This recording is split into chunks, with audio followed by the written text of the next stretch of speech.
Indépendance, cha-cha, tozuie. Oti kwanza, cha-cha, tubakidi. Au table ronde, cha-cha, va gagner. Oti kwanza, cha-cha, tozuie. Indépendance, cha-cha, tozuie. Oti kwanza, cha-cha, tubakidi. Mesdames et messieurs, bonsoir et bienvenue à notre magazine sociopolitique 3 quarts d'heure pour convaincre. Nous avons le réel plaisir de recevoir pour vous une intelligence congolaise. Vous allez bientôt découvrir. Très souvent, vous entendez parler de l'ASBEL, Expo Béton. C'est quoi Expo Béton? Il s'agit du béton. C'est quoi l'exposition béton? Qui est l'auteur de cette ASBEL? De quoi, quelle est l'idée, d'où provient la conception, quels sont les partenaires de cet aspect. Vous allez le découvrir avec moi ensemble. Encore une fois, bonsoir et meilleurs vœux chez vous. Monsieur Jean Bamanissa, bonsoir. Bonsoir madame. Comment allez-vous? Ça va très bien, merci. La santé, ça va? Très bien, merci. La vie, comment elle va? Mais écoutez, ça va. Nous sommes à la veille de 2019, une année certainement importante pour la République démocratique du Congo qui doit voir un renouveau politique et un nouveau démarrage qui va certainement apporter un plus parce que la volonté des Congolais est là, c'est celle de faire démarrer le fonctionnement et les affaires dans ce pays et dans son ensemble du volet reconstruction. Et surtout lorsque la politique ne marche pas bien, tout aussi est paralysé. Hein? Tout à fait, on est resté pendant un petit temps sur le doute, mais je crois que nous encourageons et j'ai vu la satisfaction de tous les pays africains sur cette nouvelle formule qui permet aujourd'hui d'avoir peut-être une démocratie ou bien une gouvernance propre à l'Afrique, qui est celle de mettre ensemble les différentes tendances. L'Afrique est multidimensionnelle, culturellement, politiquement, et je crois que l'apport des intelligences africaines, en tout cas pour travailler ensemble, peut faire du bien. Et c'est le cas ici chez nous. Nous vous donnons quelques minutes seulement de vous présenter. Les gens doivent savoir qui est Jean Bamanissa. Votre parcours. Écoutez, moi je suis au départ un opérateur économique qui est touché un peu sur différents secteurs d'activité, que ce soit dans le commerce, dans l'import-export, dans le café, dans le transport logistique. Et j'ai créé ma première entreprise en 1986 et j'étais dans le domaine du bâtiment déjà, dans celui des entretiens de bâtiments, et une entreprise qui est devenue très grande. BAJ Esperel à l'époque, aujourd'hui elle s'appelle BAMS Clean, mais elle ne m'appartient plus, je l'ai cédé à un ancien collaborateur. Et puis je me suis aussi lancé dans la construction pendant un moment, dans la promotion immobilière et aussi dans l'importation et la distribution de carburant. Ainsi que les études sous une entreprise que nous appelons Congo Partenariat Développement Conseil et qui a été à la base d'une étude importante sur le besoin de la construction qui est basée sur le ciment. Et depuis 2006, nous avons fait des études, nous avons acquis les terrains miniers, nous avons fait les forages, nous avons discuté, fait les business plans, discuté avec les différents partenaires tant financiers que techniques pour aboutir en 2011 à la signature d'un accord, 2012 plus de travaux encore de forage, avec en tout cas la base du travail, comme je dis, Congo Partenariat, mais dont le projet appartenait à Barnett Group, qui est l'une de mes entreprises, une petite PME congolaise, et qui a réussi à capter donc l'intérêt des différents partenaires techniques, en l'occurrence une société africaine. Donc nous avons jeté les devolues après avoir discuté avec beaucoup d'entreprises, que ce soit chinoises, etc., sur l'opportunité de construire une cimenterie. Et c'est ce qui a commencé à être fait depuis 2012. voilà, merci. J'espère que vous avez essayé un peu de comprendre le profil, son parcours. Cela nous démontre qu'il ne sort pas du néant. Monsieur Jean Bamanissa, Expo Béton, où avez-vous tiré cette conception? C'est arrivé comment cette idée, Exposition Béton? Alors, je me rappelle, j'étais toujours très intéressé de voir comment, dans les années 80, 90, surtout de voir comment beaucoup de bâtiments étaient inachevés au Congo, à Kinshasa particulièrement, de voir aussi que nous n'avions qu'une seule cimenterie, enfin deux, la Sinad qui ne marchait pas toujours très bien et la Silou, et de voir que bon, le pays est reposé sur la production de deux entreprises, deux industries qui produisaient à peu près 450 000 tonnes. Et puis on a eu le boom des années 2004-2006 avec surtout après les élections les 5 chantiers, le financement chinois et puis un besoin très accru en produits de construction, le produit de base. Et donc toutes ces études nous ont permis de voir qu'il y avait un besoin réel et que la consommation, tout comme la production de la RDC en matière de produits de base de construction qu'est le ciment, était très faible. Et comme ça que lorsque nous avons atteint en 2015-16 la capacité de production qui partait de 450 à 500 000 tonnes pour les deux industries à 2,5 millions de tonnes pour les trois nouvelles industries où il y avait non seulement PPC Barnett mais aussi Simco et Silou qui a upgradé sa capacité, que le besoin était là. Nous avons dit il faut faire connaître, il ne faut pas seulement vendre le sac de ciment, il faut aussi faire connaître les capacités que ont les industries, les capacités des architectes, les capacités des ingénieurs, les capacités de l'État à faire une promotion sur les matériaux à base de ciment pour lancer vraiment les grosses infrastructures. Et tout cela devrait être accompagné avec tous les acteurs du domaine de la construction et de la planification pour que tout pays, parce qu'on oublie parfois, tout repose sur le béton finalement. Le pont repose dessus, les centrales hydroélectriques reposent dessus, les équipements pour les assainissements d'eau reposent dessus, les infrastructures reposent sur le béton, l'habitat repose sur le béton. Finalement, le produit ciment est celui qui est le plus consommé au monde par personne. Peut-être moins que la nourriture, bien sûr, mais comme il pèse, si j'ai des chiffres, vous savez, en Afrique, on consomme à peu près 250 kilos de ciment par personne par an. Oui. Et en Chine, on est à 6 000 kilos à peu près, parce qu'il y a des grosses infrastructures, pourtant ils sont plus d'1 milliard.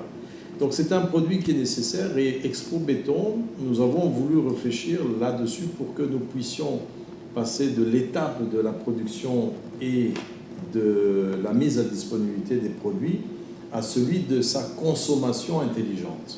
En fait, lorsque vous parlez, qui sont vos cibles réellement? Parce que vous savez, vous êtes un homme d'affaires, un entrepreneur, il se pose actuellement un problème de finance aussi.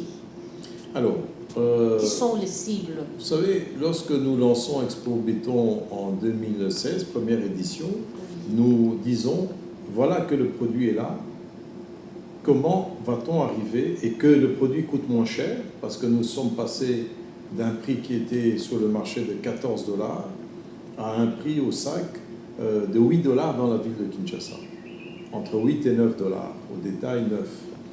Et nous avons dit, mais comment va-t-on faire pour pousser la construction, la consommation de toutes ces infrastructures? Ça, c'est de l'engagement de l'État, de la planification de l'État, de sa budgétisation des infrastructures.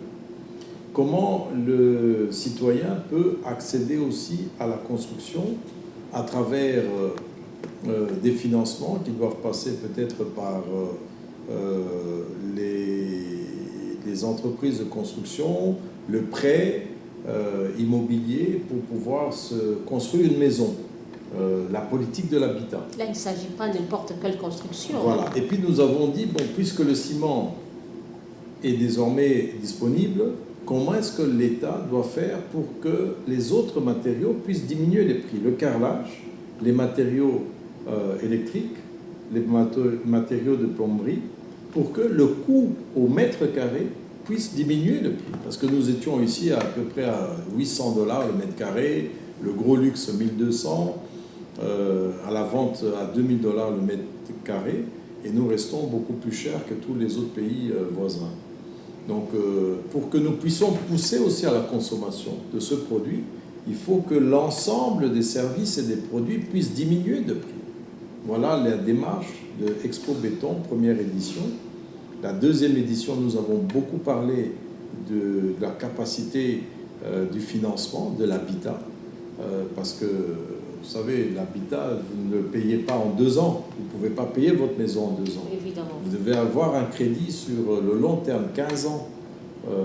Donc nous avons beaucoup parlé et fait des propositions sur la mise en place d'une banque de l'habitat ou bien d'un fonds de l'habitat, et qui continue à faire, en tout cas, d'être étudié au niveau du gouvernement et des partenaires privés, tout comme de partenaires institutionnels comme la Banque mondiale et autres, qui sont prêts à accompagner le gouvernement ou les opérateurs congolais. Donc, pour aboutir à une vision plus large, qui est celle de l'approche des corridors, des développements de corridors. On y arrivera. Est-ce que cette vision a été acceptée facilement par le gouvernement congolais? Oui, aujourd'hui, en tout cas la dernière édition, l'avant-dernière, la 3e édition de 2018, a fait que le gouvernement s'est exprimé pour dire que désormais Expo Béton était son partenaire pour tout ce qui est exposition, réflexion dans le domaine de la construction. Donc Expo Béton aujourd'hui est une structure de référence en République démocratique du Congo pour bien vendre l'image de la RDC, tout comme pour aider à recevoir les différents investisseurs dans différents domaines d'infrastructure. Et par rapport au domaine de l'énergie, comment est-ce que vous travaillez? Mais écoutez, on va rentrer peut-être sur un des sujets qui a été débattu, c'est vrai, en 2017, mais 2018, puisque nous avons parlé du corridor. Si vous voulez, on peut déjà voir un des premiers sujets. Oui. Pourquoi? Nous avons eu une approche qui était beaucoup plus globale en 2018, qui était celle de développement sur des axes, sur des corridors, à commencer par la mobilité. Parce que lorsque vous n'avez pas de mobilité, lorsque vous n'avez pas de port, lorsque vous n'avez pas de route, lorsque vous n'avez pas de lieu de stockage, Difficile de faire le libre-échange. vous n'arrivez pas à mettre ensemble les personnes ni les biens, les produits. Donc la mobilité, les infrastructures. Et nous avons vu qu'il est possible, et le gouvernement l'a adopté, c'est la mise en place de l'autorité du corridor ouest à travers le ministère des Transports et Voies de Communication. Le concept de corridor sous-régional existe. Et la RDC a pris, après notre Expo Béton de l'édition dernière, la résolution de créer l'autorité de transport du corridor ouest. Donc, pour que les voies de communication entre Luanda en Angola, Kimpese, Kinshasa, Brazzaville, le Congo central, Brazzaville, Pointe-Noire, oui. Mwanda jusqu'à Matadi et Kinshasa, tout ça, que nous puissions réfléchir sur la meilleure façon de pouvoir communiquer par les voies terrestres, fluviales, air et rail, et avoir les mêmes conditions de prix. Aujourd'hui, lorsque vous roulez en Angola, votre transport coûte 2 fois moins cher qu'au Congo. Le péage, il coûte 10-15 $. Ici, chez nous, il coûte 200 $. Donc, il y a des... Est-ce que ça serait facile, vraiment? Non, on doit arriver à le faire. On doit arriver à le faire, c'est de permettre à ce qu'il y ait une même autorité qui puisse réguler, comme le président la Chambre de commerce de Brazzaville qui était là, qui a eu à faire une bonne intervention. M. Paul Obambi a dit pourquoi ne pas avoir un guichet unique de la zone du corridor ouest qui va mettre en place les mêmes conditions. Parce que si vous investissez en Angola, vous devez avoir les mêmes conditions d'investissement au Congo-Brazza ou à Kinshasa. Parce que sinon, vous allez vous neutraliser à un moment. Vous allez vous neutraliser, les marchandises seront moins chères dans un pays et qui pourront finalement devenir concurrentielles dans votre pays et mettre en difficulté vos industries. Nous avons parlé de l'énergie, INGA. Oui. Dans le corridor ouest, nous avons INGA. INGA, c'est le grand projet qui peut faire développer ce corridor. Oui.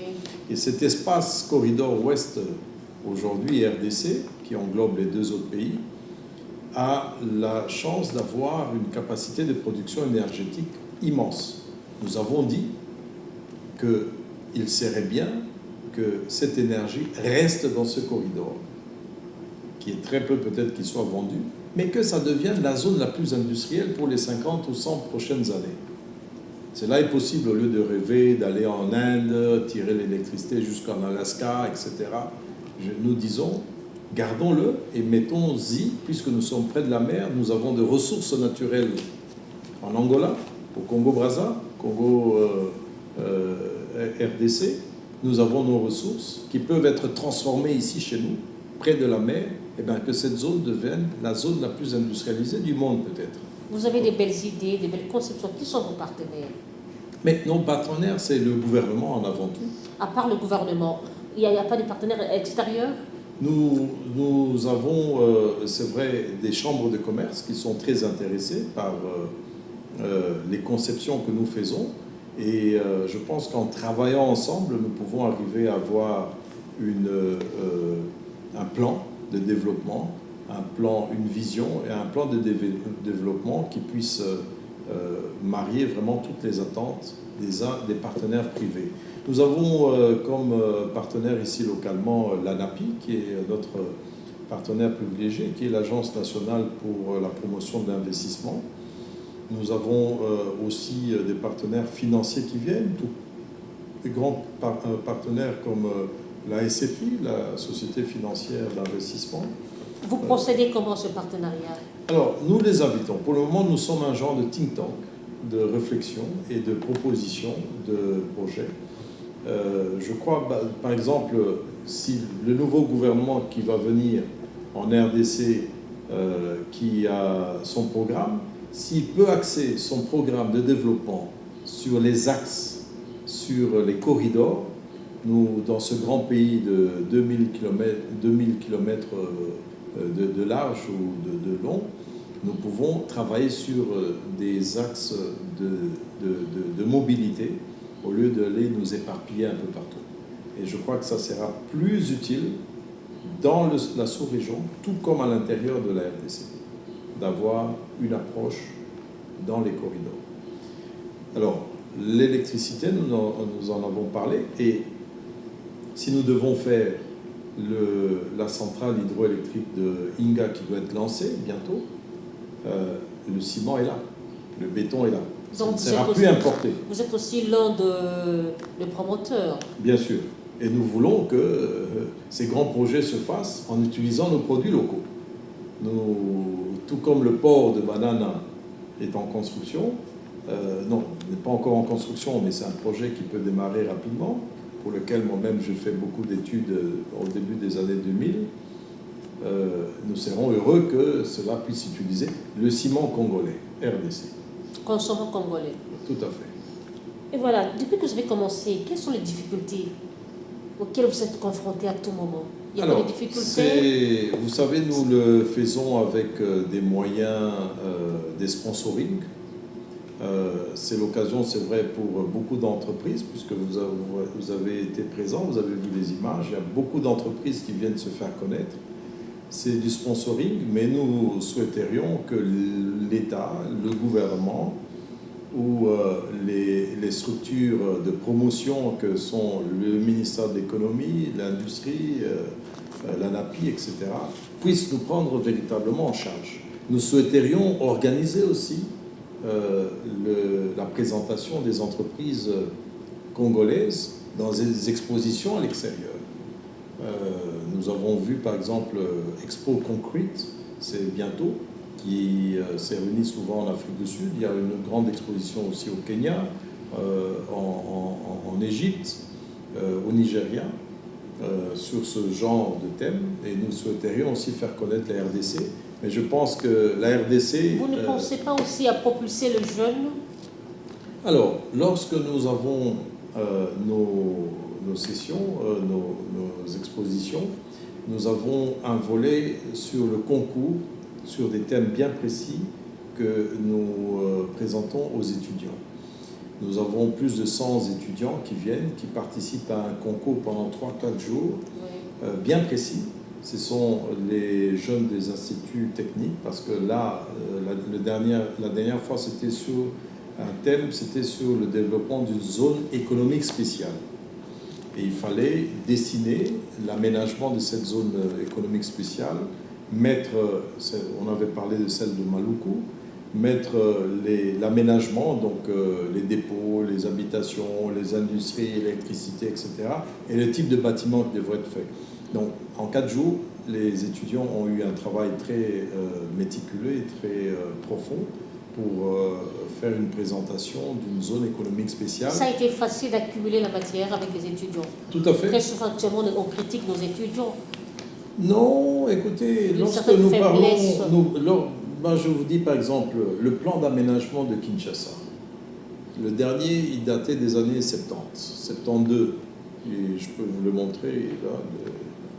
Le dernier, c'est le SOSAC, le schéma d'orientation stratégique de développement de Kinshasa. Il vient d'être fait il y a 4 ans. Il a été fait sur une partie seulement de Kinshasa. Mais le reste peut être fait par l'expertise congolaise. Nous disons aux dirigeants que nous perdons trop de temps à aller chercher des expertises extérieures et nous ne faisons pas travailler nos expertises nationales parce que nous ne concevons pas la ville aujourd'hui, Kinshasa, et je peux déjà vous annoncer le thème de Expo Béton 2019. Il vient de me passer dans la tête depuis ce matin seulement. Et le secrétaire général qui est là, il sourit parce que ça sera le corridor ouest, Kinshasa, mégapole sur les 20 prochaines années, africains, avec 20-30 millions d'habitants. Comment répondre à ce besoin? Habitat, énergie, mobilité. Voilà, nous allons commencer à penser ça. Et c'est là où ça rejoint ce que vous dites.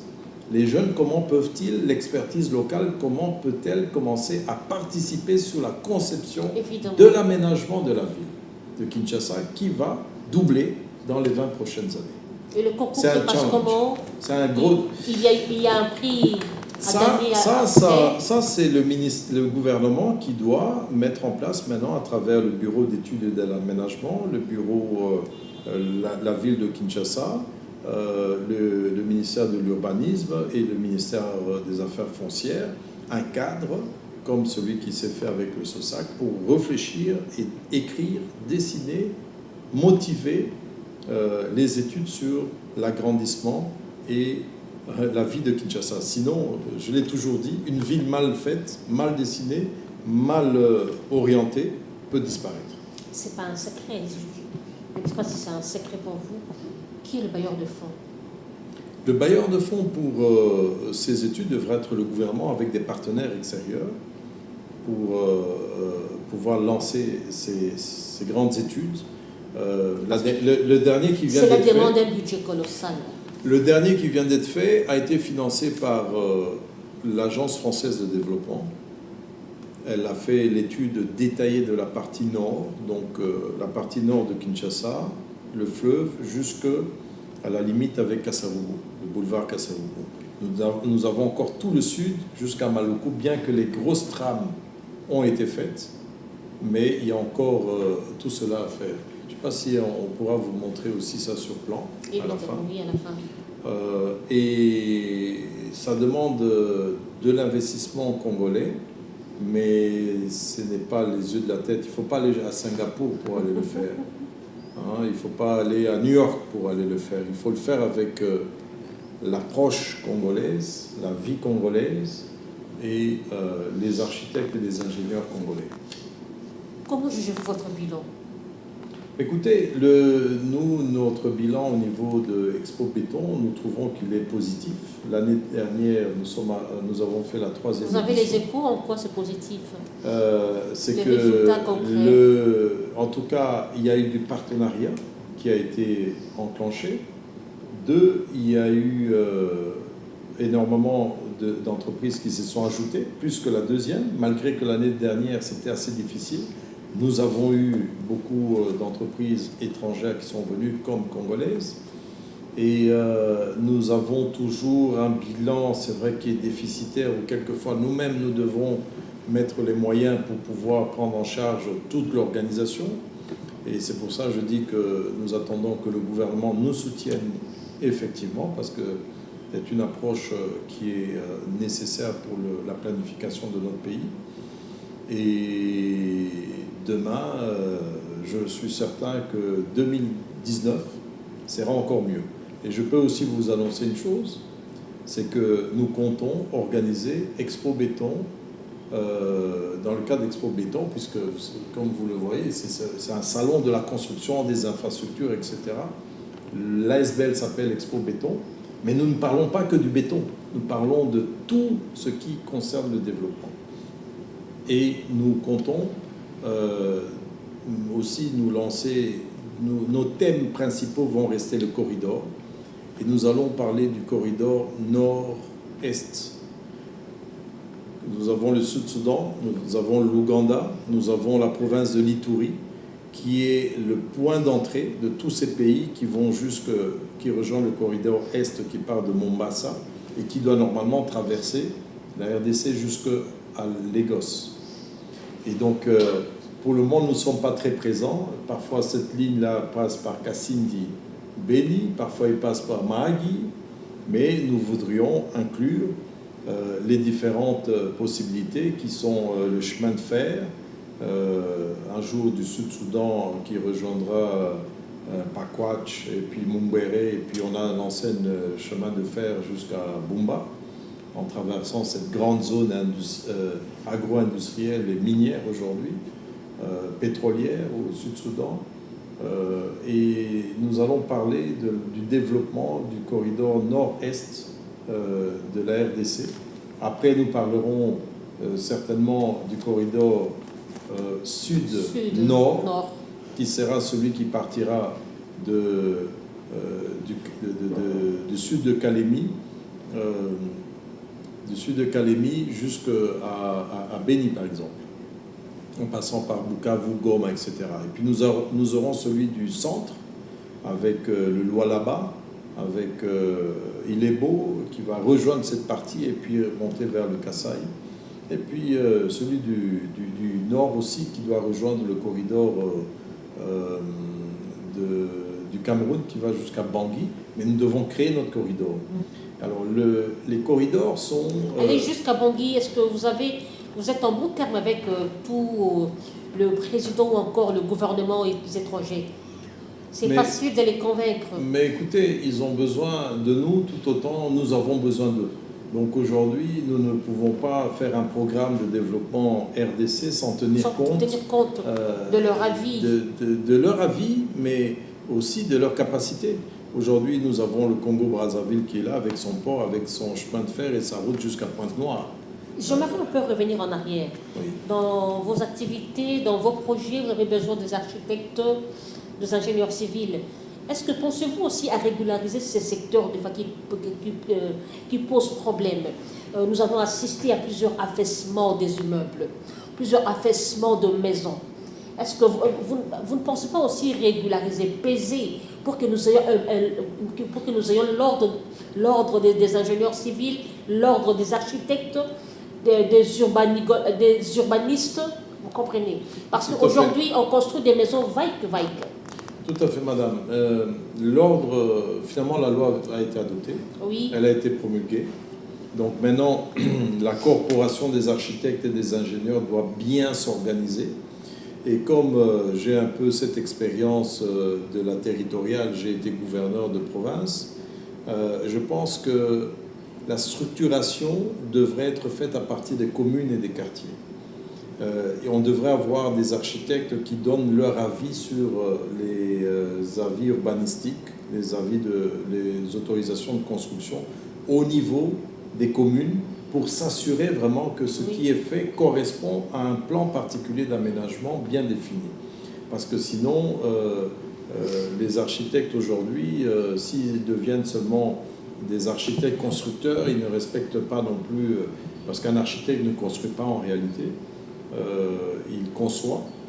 Et cette corporation doit être arrangée, cette corporation doit être organisée, mais en commençant par la commune. Elle doit remonter seulement pour aller vers la province et le niveau national, après avoir arrangé les quartiers et les communes. On fait signe que nous tendons vers la fin parce que nous aurons le temps, ne fût-ce que 10 minutes pour suivre les activités précédentes en live, en voix off. Quel est votre défi à relever? Mais aujourd'hui, mon défi, c'est d'arriver encore à ce que les opérateurs locaux puissent faire des matériaux préfabriqués. Voilà un des objectifs aussi d'Expo Béton, c'est que nous avons incité, et aujourd'hui on commence à voir de plus en plus de matériaux préfabriqués ici, pour que ça soit beaucoup plus facile. Vous trouvez vos briques, vous trouvez vos matériaux déjà calibrés, et nous allons passer à une étape qui est celle du BIM. C'est un logiciel qui vous permet de suivre l'exécution de votre chantier, même à distance, parce que les quantités des briques seront connues, les quantités de matériaux pour le crépi seront connues. Nous allons bientôt fabriquer même les poutres et les colonnes en béton que vous n'aurez plus qu'à poser. Ça va faire gagner aux entreprises le temps de construction et la qualité de construction aussi. Et nous sommes en train de chercher à ce qu'il y ait la professionnalisation du secteur de la construction. Évidemment. Donc, et nous sommes en train d'y aller. Dans les autres pays, les gens n'achètent pas du ciment et du sable pour aller mélanger chez eux. Ils trouvent déjà les matériaux déjà faits. Nous allons tout doucement, nous passons. Et bientôt, donc, vous allez trouver du produit prémix aussi sur le marché de Kinshasa. Vous avez déjà vos produits pré-mélangés. Vous n'avez plus qu'à mettre de l'eau et avoir votre béton prêt à l'emploi. M. Jean Bamanissa, quel conseil pouvez-vous donner aux jeunes entrepreneurs, aux jeunes qui aspirent à devenir comme vous? Écoutez, moi j'ai toujours été, vous savez, j'ai été président de la Fédération des entreprises du Congo, Kinshasa, pendant 7 ans, et président de l'Association des jeunes entrepreneurs et cadres aussi, dans les années 95, 96 et 7. Et on est toujours là, près des jeunes, pour les inciter non seulement à bien travailler, mais aussi à être des entrepreneurs. Vous procédez par des ateliers, des formations, par des conférences, par des ateliers, par des forums. Et nous sommes souvent en contact avec ces jeunes pour les inciter à construire ce pays qui a besoin de capacités locales d'entrepreneurs et des dirigeants d'entreprises. Quel est votre mot de la fin? Écoutez, c'est celui de voir ce pays continuer à se construire, aller de l'avant, avoir une politique. Si parfois nous sommes aujourd'hui, je peux vous dire aussi que je viens d'être élu député provincial au niveau de la Chopo de la ville de Kisangani. Sincères félicitations. Mais aussi tout cela, pourquoi? Parce que nous voulons parfois revenir à la base pour pouvoir inciter la politique pour qu'elle elle réponde vraiment à l'attente de la population. Et le Congo est un pays d'avenir et nous cherchons à ce que sa population atteigne la masse critique des intelligences positives pour pouvoir la construire comme il se faut.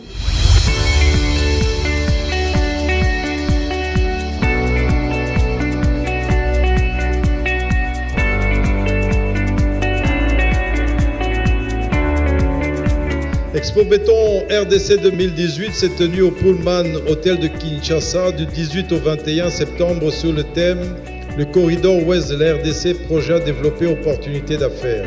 Cette troisième édition a connu la participation de plusieurs officiels congolais et étrangers venus exposer et discuter de la manière la meilleure de mettre en place ce corridor, les enjeux, mais aussi et surtout les défis pour y parvenir. 4 jours durant, institutionnels et professionnels du secteur ont discuté autour des questions relatives aux infrastructures multimodales, l'habitat, l'eau et l'énergie, l'entrepreneuriat et le commerce, les ressources humaines, l'industrie et les investissements.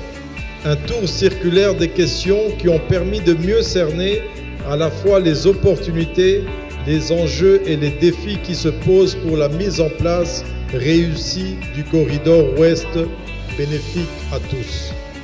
Les discussions autour de la question du corridor ouest ont conduit les participants à des réflexions profondes comme la réelle nécessité de transporter le courant d'Inga à des milliers de kilomètres au lieu d'assurer avant tout l'électrification totale de la RDC, particulièrement celle du corridor ouest. La question relative à la concurrence, comment uniformiser les prix des services et des biens dans les différents pays concernés. La compétitivité, qui est celle de former, de posséder une main-d'œuvre qualifiée, autant de questions qui ont été discutées et débattues.